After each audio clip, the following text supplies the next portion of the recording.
Hello my beautiful family, कैसे हो आप सब लोग। आई होप आप लोग बहुत अच्छे होंगे। जैसे कि आपके एक्स पार्टनर के साथ आपके रिलेशनशिप खत्म हो चुके हैं, आप दोनों अलग हो चुके हैं, आप दोनों अपने अपनी जिंदगी में आगे भी बढ़ चुके हैं, लेकिन यहाँ पर फिर भी आप उसके पीछे पड़े हैं। आप जानना चाहते हैं वो क्या कर रहे हैं, वो आप किसके साथ रिलेशनशिप में आए हैं, उसकी गर्लफ्रेंड या बॉयफ्रेंड कौन है, ये सारी चीजें आप जानना चाहते हैं। इस वजह से आप उसे स्टॉक भी करते हैं। फेसबुक या इंस्टा में आप उसकी पोस्ट देखते रहते हैं, वो कब ऑनलाइन आए और कितने घंटे ऑनलाइन रहे ये भी आप देखते हैं। आप उसकी स्टेटस भी चेक करते रहते हैं। अगर उसने हैप्पी वाला स्टेटस लगाया है तो आप सोचते रहते हैं, और उसकी फेसबुक या इंस्टा में कितने फ्रेंड हो चुके हैं ये भी आप देखते हैं। तो ये सारी चीजें आप देखते हैं और सोचते रहते हैं। मतलब आप अपने पूरे एनर्जी उस इंसान पर लगा देते हैं कि आखिरकार ब्रेकअप होने के बाद भी ये इंसान इतना खुश कैसे है, क्या चल रहे है उस इंसान की जिंदगी में। तो ये सारी चीजें करके आप खुद को ही दुखी कर रहे हैं, खुद को ही हर्ट कर रहे हैं। दूसरा है, आप उसके बारे में जानना क्यों चाहते हैं। यहाँ पर हो सकता है आप उन चीजों को भूल नहीं पाए हैं, और हो सकता है आप अभी भी उस इंसान को चाहते हैं, या फिर आप एक केयरिंग पर्सन है, इस वजह से आप उसके बारे में सोचते हैं कि मेरे बिना इसका क्या होंगे, ये तो बहुत सीधा लड़का या लड़की है, इसके साथ अगर कोई बुरा कर दे तो इसके क्या होंगे, इसलिए मुझे जानना है इसके बारे में, ये क्या कर रहे हैं, कहाँ पर जा रहे हैं, क्योंकि मैं इसके बारे में बहुत अच्छा सोचती हूँ, बहुत केयर करती हूँ। अब भी मैं उससे प्यार करता हूँ या करती हूँ, मेरे बिना इसके क्या होंगे, कहीं कुछ बुरा ना हो जाए।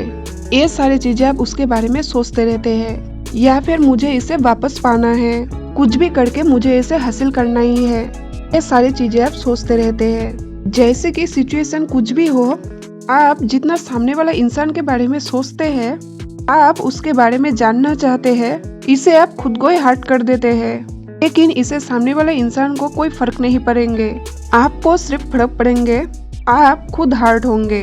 तीसरा बात है, अगर आप सोचते हैं कि मेरी वजह से सब कुछ हुए हैं, मेरी वजह से ब्रेकअप हुए हैं, और आप इस वजह से गिल्टी फील कर रहे हैं, लेकिन अगर उसके वजह से ब्रेकअप हुआ है, उसने आपको धोखा दिया है, तो उसे गिल्टी होना चाहिए, उसे शर्मिंदगी महसूस होना चाहिए, उसे शर्म आना चाहिए, आपको नहीं। तो आप किस लिए डर रहे हैं।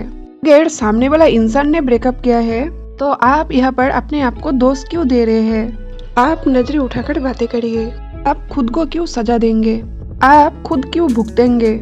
अगर उसकी गलती है तो वो जाने, इसलिए आप यहाँ पर क्लियर रहे।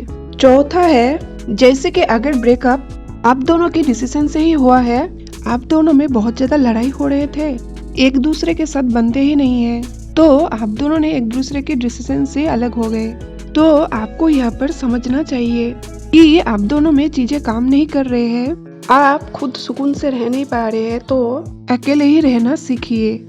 जरूरी नहीं है कि जिसके साथ आप हैप्पी रह नहीं पा रहे हैं, जिसके साथ आपकी नहीं जम रहे हैं, जबरदस्ती आपको उसी के ही साथ रहना है।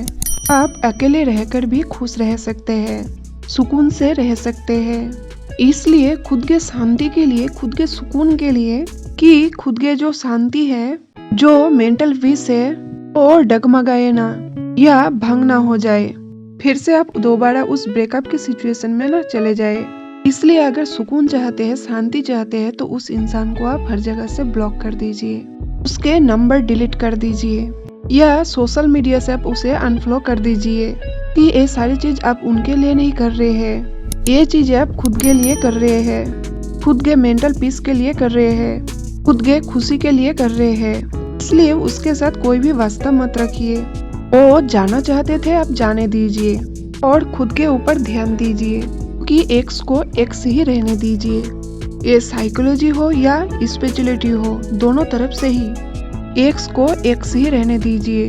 एक्स के बारे में मत सोचिए, एक्स को लाइफ में मत आने दीजिए, और एक्स को गॉड, खुदा या भगवान से कभी भी मत मांगिए।